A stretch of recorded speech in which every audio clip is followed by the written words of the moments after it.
Welcome to Season 6 of the Insomnia Project. Sit back, relax, and listen as we have yet another calm conversation about the mundane. One thing we can promise is that our conversation will be hopefully less than fascinating. I know some of our listeners find our episodes fascinating, but we do everything that we can to make them less than fascinating so that you, our listeners, can feel free to drift off. Thank you for joining us. We hope you will, as always, listen and sleep. I'm your host, Marco Timpano. Hi, I'm with him today and always. And that's Amanda Parker, in case you're wondering Hello. who that is. So this is the first episode of Season 6. Thank you all for staying with us during these 6 seasons. For those of you who are listeners from day one, thank you to anyone who's found us along the way. Thank you for all the messages that you send regarding how much this podcast has helped you not only find sleep, but also with anxiety. Of course, this podcast, we don't discuss or talk about things that are going on in the world that can be troublesome. We just have calm conversations as best we can, and we try not to make them too lively so that you can come here when you need to. And as an added bonus, people have been saying it's been helping them with their anxiety. So if you're listening for your anxiety, know that we also get anxious. I certainly do. Mm-hmm. And I'm glad that this is an escape for you. Yeah, I think that's a big part of falling asleep, right? Sure. It's just finding a home to sort of settle into. Right. And you and I do that as well in our own life. Most definitely. I also want to mention, as part of Season 6, I know a lot of listeners have been saying how the ads at the top of our show have been hard for them. So we're working with Acast to provide a ad-free subscription that you can have for $3 a month. So less than a fancy coffee, less than a regular coffee, depending how big your coffee is, for you to have ad-free access. So that'll be coming up in the next few weeks. So look out for that. And of course, you don't have to have the subscription. You just have to fast forward the ads like I do if that's not for you. Great. Amanda, before we start, we've been getting some really great reviews. We did get a 2-star review from someone who doesn't like the ads. Hopefully they'll come back and get the subscription, but we got That's one out of so many. It's true. The thing is, Marco, you remember the one bad one, even if you have 100 good ones. So. Amanda knows that about me. I fixate on that. It's not unique to you. Right. We all do that. It's true. And I think the thing is, that's great. It's great news if there's somebody out there that doesn't like you, because that means that there's that many more people listening. It's true. I have on my website the worst review I've ever gotten because I just think it was so bad it made me laugh. Fair enough. Did you want to mention what that was? Did you want me to? Well, if you don't mind sharing it, sure. No, I don't care. I don't mind sharing it. It's a banner on my website, and it says, I'm trying to think of the guy's name, Chris something in Chicago. He wrote for either the Herald or the Tribune. I think the Chicago Tribune. Anyway, and he said, Amanda Barker is not nearly as funny as she thinks she is, which I thought was really funny. He saw me in a play. Right. And I just thought it was really funny that he would decide from watching me on stage that I truly in my heart believe that I'm God's gift to comedy or whatever. But, he was mostly mad that the bar wasn't open and a million other things. So, he had his own journey that day. But it always makes me laugh that my review, she's not as funny as she thinks she is. It's a great quote. Well, speaking of funny, let me just read this review. We got a 5-star review from Science Granny on Apple Podcasts. She says, "Where are you, Marco? I need my sleep." Well, we're back. I love it. I do miss the podcast with Nidhi. I spoke with Nidhi. She's going to be doing some podcasts with us. And please know I am no Nidhi. I love Nidhi.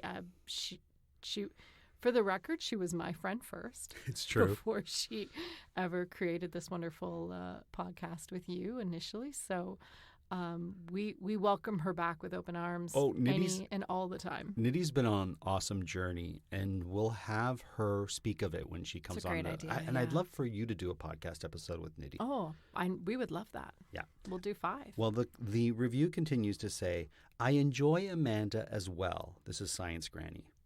"But there are times she has woken me up with her laughter Yeah, well, those holiday episodes got pretty lively. Yes. So I'm hoping it's a holiday episode. You do sometimes laugh, so we're going to keep that to a minimum. So Science Granny, you've made Marco very happy because he loves to tell me that he hates my laugh. No, it's just a loud... Or my cackle, as he calls it. You do have a bit of a cackle. No, I don't want to. I'm self-conscious. My laugh is not nearly as laughy as I thought it was. Well, it's said enough... Chris Smith of the Chicago Tribune. It was enough to wake up Science Granny. I don't want to wake up anybody, No. And she said, please bring back more boring yet comforting topics. She especially likes knitting topics, even though we don't knit. Anything about food, drink...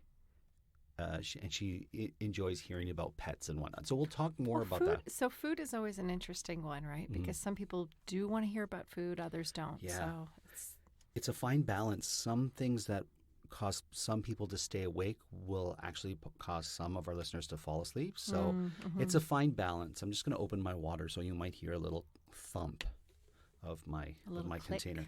So Amanda never really knows what the topic is we're going to be talking about. No, I have no idea. I come in, as we say in the business, cold. It's all cold. I get pulled out of the kitchen or whatever room I'm in, and what room were you in before you came down here? The kitchen. I was setting up a salad for us to eat after. Wonderful. I thought we would do this. So sometimes when you purchase alcohol, wine, there's a little gift that comes with it.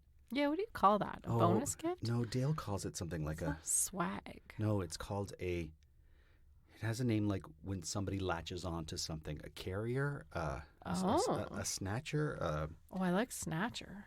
No, I don't think it's a snatcher. Well, it is now. Okay, well, it's something that... Snatcher. It hangs on to the bottle. There's the laugh, so be careful. Stop. Science Granny, he's pointing at me and saying they're like, as though I'm one of those dogs that has the bark collar, and anytime I laugh, I'm going to get citronella sprayed in my face.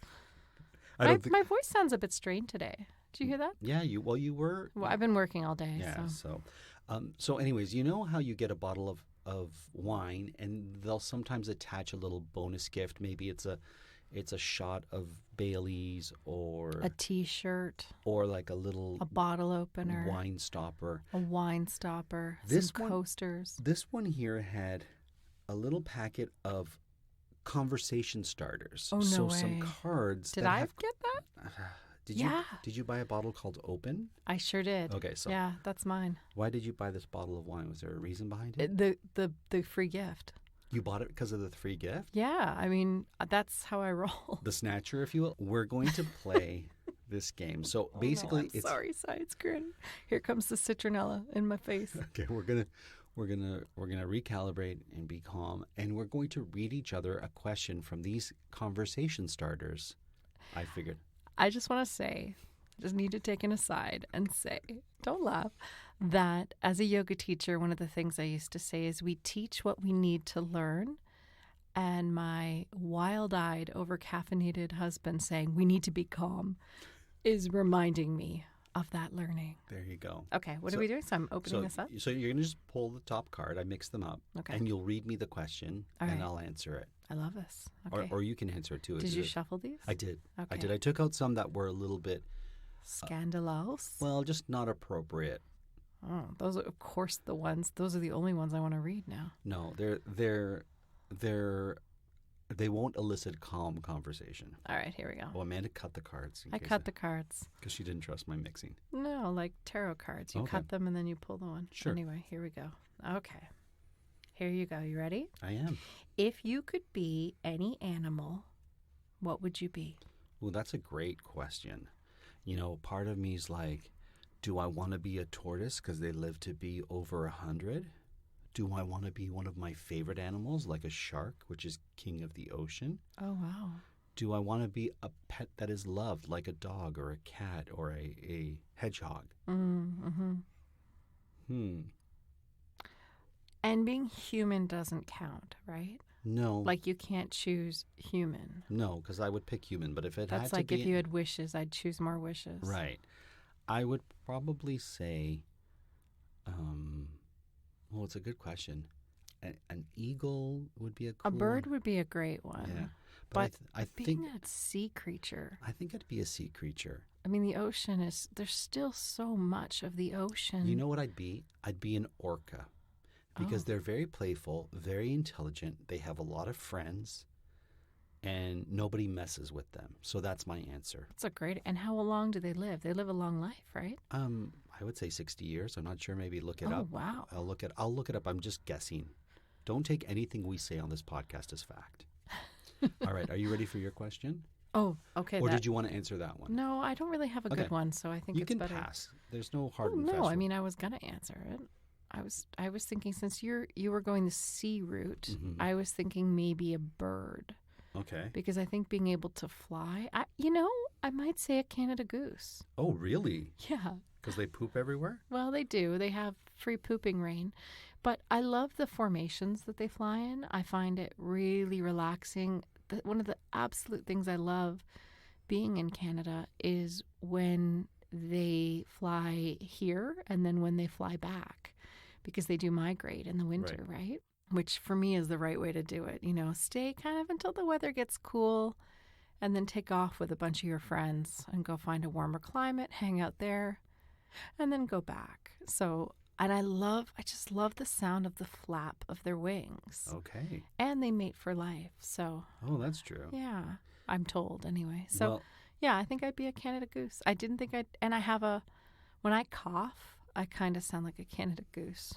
Or maybe when I laugh, I don't know. a little bit of column A, a little bit of column B. Okay. So, I just did a quick Google search, and orcas live to be about 60 to 80 years, although there is one that has been spotted off the coast of British Columbia that is 103 years old. Can you look up how long Canada goose live?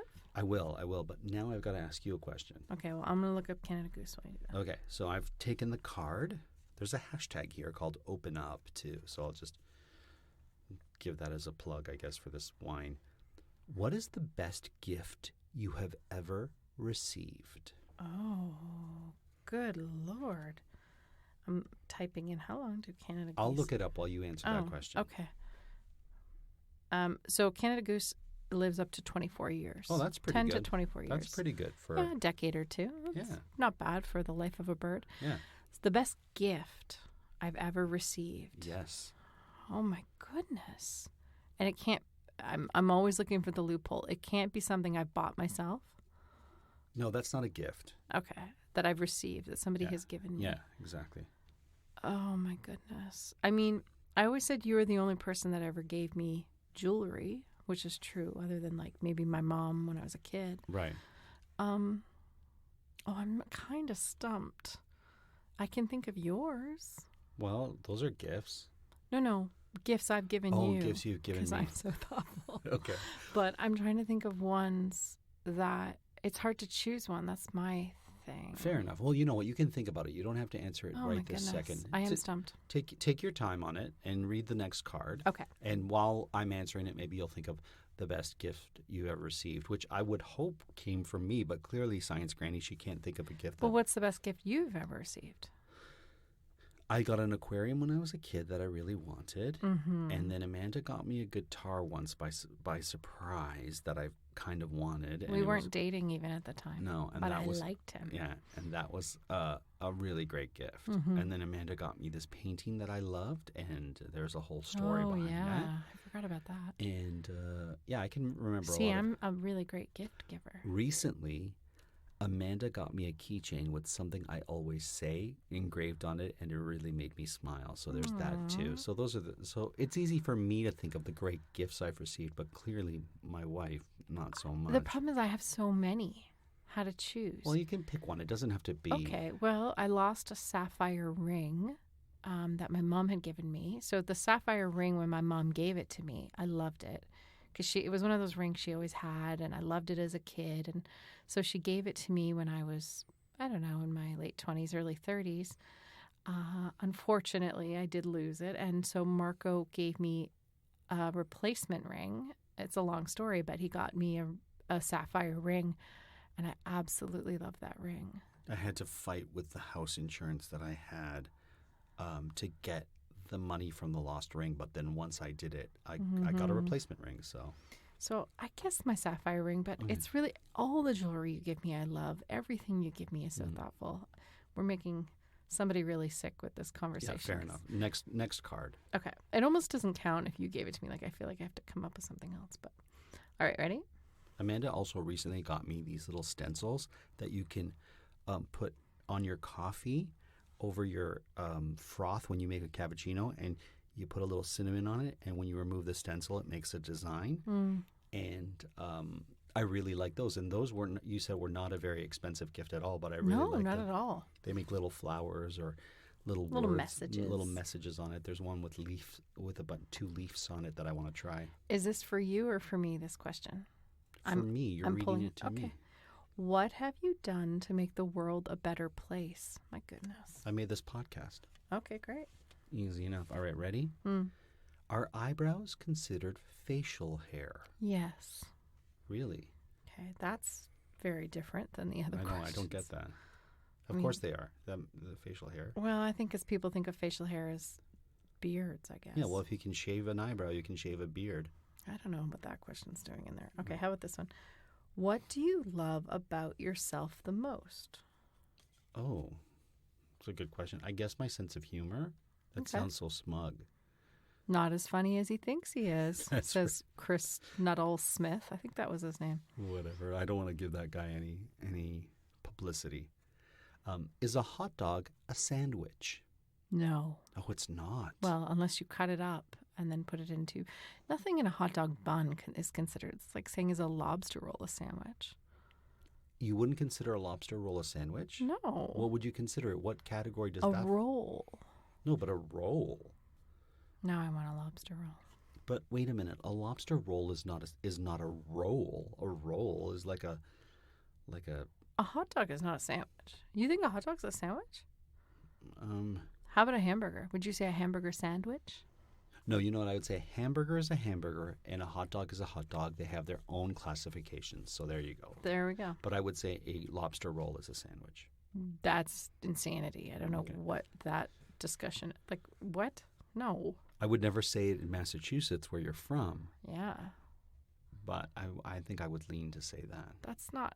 I mean, it's even less of a sandwich than a hamburger. Okay, describe what a lobster roll is for our listeners who are overseas that might not be familiar with it. It's lobster and... Atlantic lobster. Usually claw meat. It's usually reserved for claw meat, not so much tail. It's kind of a waste of a tail to chop it up, but you could.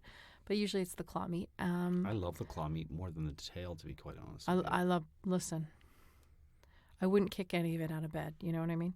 Anyway, and then you mix it up with either mayo. Usually, classically, it's mayo and maybe a little bit of chopped celery, maybe a little bit of Old Bay seasoning or pepper, but generally speaking with mayo. But there is sometimes you'll see a Connecticut-style lobster roll, which is... I didn't know this. Yeah, which is, it's all in butter. It's butter instead of mayo, like melted butter in a lobster roll, in a hot dog bun. But it's always in a hot dog bun.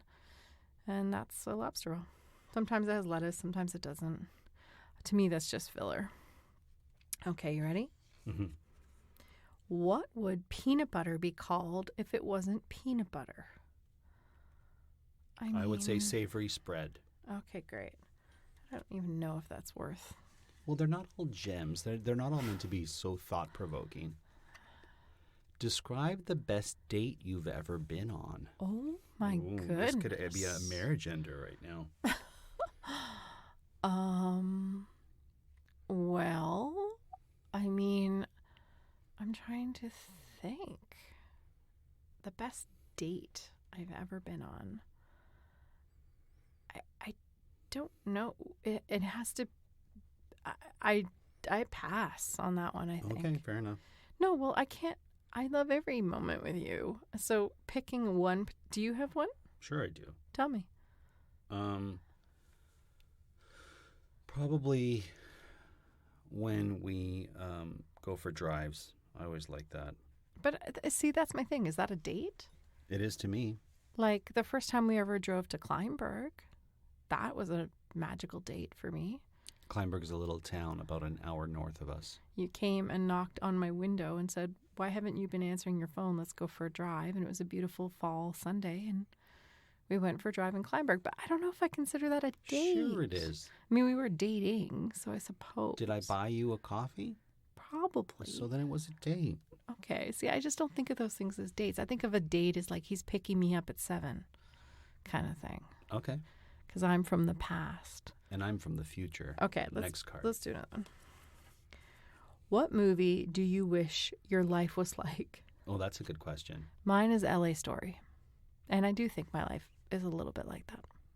I think Ferris Bueller's Day Off comes to mind. Oh, that's a fun one. Like a fun journey. Yeah, a fun journey. LA Story, I like that all the signs talk to them. Like everything has a meaning. That's what I love about it. Okay, next card. Mm. What gets better with age? Us. No? Yeah, probably. I mean, wine. Wine, certainly. We've talked about. That's probably why it was in there. Symbols. Symbols get better with age? Yeah, they have to age for their sound. Oh, I didn't know that. So if you Has my dad never talked about symbols on this podcast? He's many times, but we've never talked about the seasoning or the age of symbols. Yeah, you put them in the vault, and they stay in a vault, and you have to kind of keep them there for depending on what kind of sound you need it to make. And I think it gets acclimatized to the temperature or whatever, and then because the metal has to cool, right? The vault is temperature controlled, much as a wine cellar would be. And then you test them when you put them on the rack, and then you wait a few days or weeks, depending on the symbol, and then you test it when it comes off the rack. Oh, wow, that's cool. He never talked about that? No, we talked about other aspects of the symbol trade. Mm-hmm. And I'm talking drum set symbols for those who, don't know the entire back catalog, like the symbols that make sound, symbols that crash. Okay. What childish things do you still do as an adult? I will tell you, I have an answer for this one. These are when you read it, it's supposed to be my questions. Oh, okay. Anyways, you have an answer. Well, I found a picture of myself recently. Mm-hmm. I put it as my profile on Facebook, and I'm standing watching a theater performance that I thought was really, really inspiring of these improvisational theater artists. And I was 10 years old at Disney World, or maybe 9. No, I think I was 10 at Disney World. And so this improv company, I don't know if they still do, but they used to go from country to country with a little cart and be like, here we are to tell you the tale of Romeo and Juliet or King Richard or Robin Hood or whatever. And I've since worked with a company that does that very well. In Canada as well, called Duffel Bag Theater, but this company was called SAC Improv Company. And anyway, it's the first time I really witnessed any kind of improv. And I can tell in the picture, my hands are over my head. And I used to, whenever I would think, I would hold my hands over my head and I don't realize I do it, mm-hmm. but play with my fingers kind of. And I don't know if you've ever caught me doing that. My sister used to when we were kids. No. She used to catch me doing it all the time. I just kind of put my hands over my head. Amanda's doing it right now to show me. Yeah. Because I'm not conscious of it. I'm not completely sure what I do, but my sister sometimes would go, "What are you doing? What are you doing?" When we were kids. So I probably tried to stop or keep it to myself. But I can tell in that picture, and I do it when I'm thinking or when I'm excited. I see. And I can tell, my hands are just on my head in that picture, but I can tell that that's what I was doing in that picture. So. Oh, wow. Yeah. I think I do a nervous little shake before I put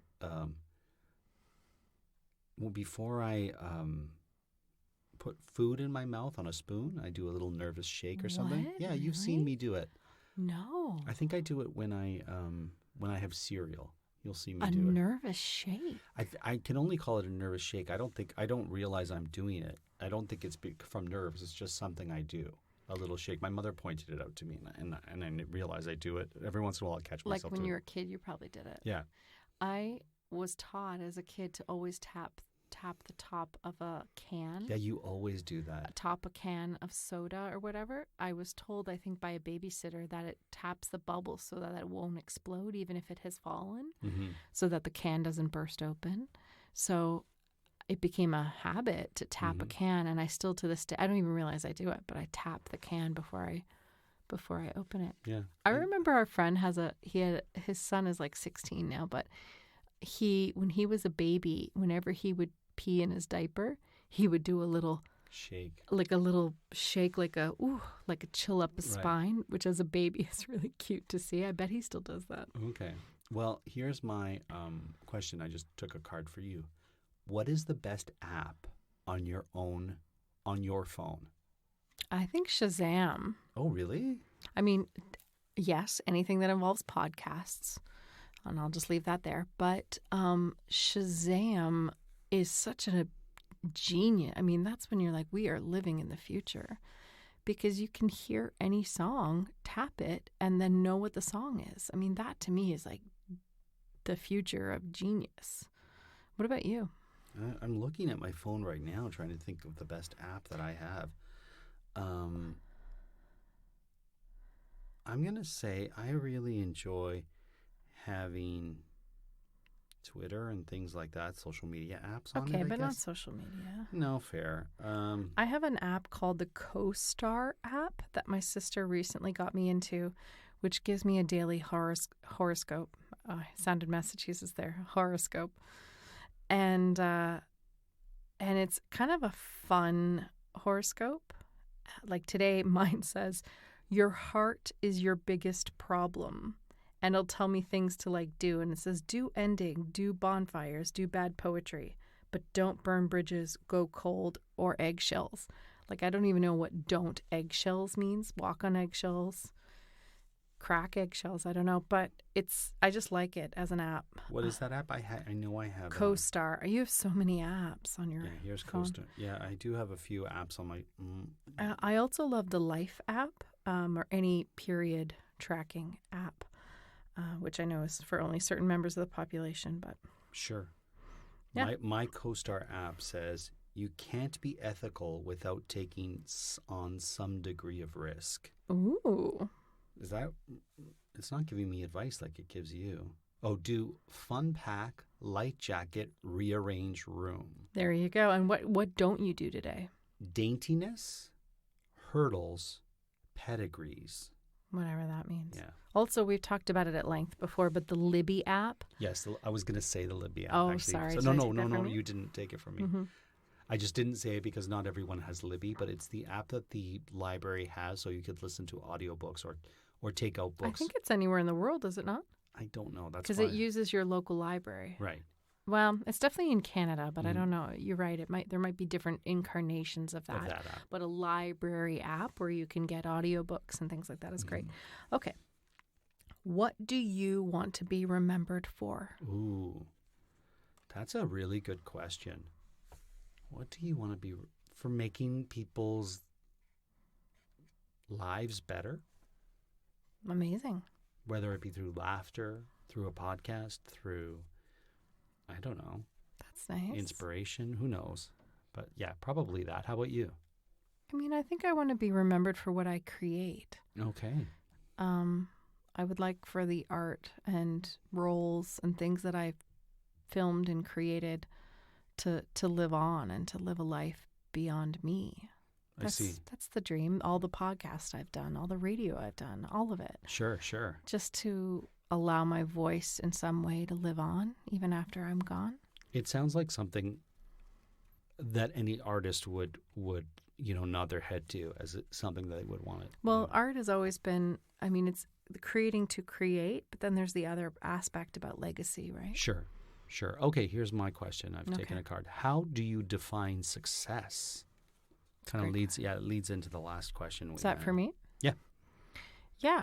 I think success is being present, being in the moment, finding joy. And I think success is when you can live a life where you are fully engaged in the present moment. Fair enough. What do you define success as?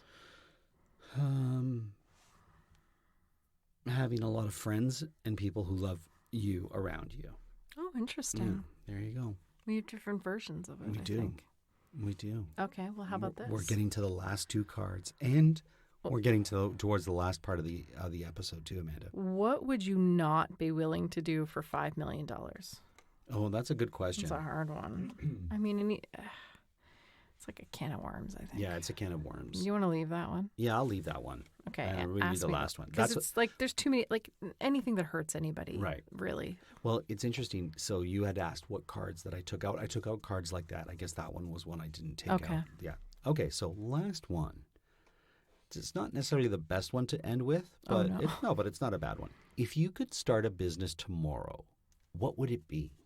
I think the first thing that pops into my head, so I'll go with that, would be a rental business for vans or Winnebagos, like funky kind of glamping trailers or vans that have, I know they're kind of trendy, but I just love small spaces, or like a tiny home rental or tiny home on wheels sort of rental thing, and have tiny homes sort of all over the place.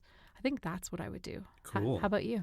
I would have a business of honey, of having bees and honey and making honey products. Honeyhomes.com. Well, I don't know about honey homes, like but every tiny home has a hive. That's what.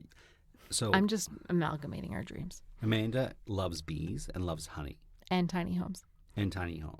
But we took a, what do you call that class where you learn about an apiary class, apiarist license. And I just think it would be great to have more bees in this world. I agree. I love honey. I was thinking yesterday that if I ever had a restaurant, I would name it miele, which means honey in Italian. It would be like Italian food, but like with a lot of honey. Like everything was either Italian or honey. It's a hard combination because Italians don't really cook that much with honey. Okay, so then it wouldn't really be Italian. I guess it would just be honey focused. Well, no, you could. Here's a tip. That's my business. A restaurant that's honey focused. That's what I would do. You're kind of stepping on my business, which is honey products. Well, I love honey. Right. I love glamping. No, you sure don't. So here's one thing about honey that I learned when I was in Italy that Italians do with honey. They'll drizzle it on hard cheese. Yeah, that's what I live for. And it's one of the most delightful things. Is that an Italian thing? I didn't know that. No, I don't. I don't claim it for it to be an Italian thing. It's just something that I hadn't seen before that I discovered when I was there. Nice. Yeah. Okay. Wow. Yeah. I think those little gifts that come with booze are called hitchhikers. I think that's what they're called. I texted our friend Dale to see because she knows what they're called. They're not called snatchers, but I think they're called hitchhikers or something like that. They all sound like movie titles or like a cool new web series. Well, listen, thank you for getting the wine that had this. So You're that welcome. We could play this little round. I love everything you've given me, including this necklace that I'm wearing right now. She's making up for lost time. I know. I'm gonna eat it later. No, you won't. You won't. These questions are hard on the spot too. And every date with you, like any time we were traveling, is my favorite time. So fair enough. That's all the trips. I don't blame you. Great. Well, listen, thank you so much for listening. Thank you for everyone who reached out asking when is the next season coming. Today is the first episode of season 6, episode 1.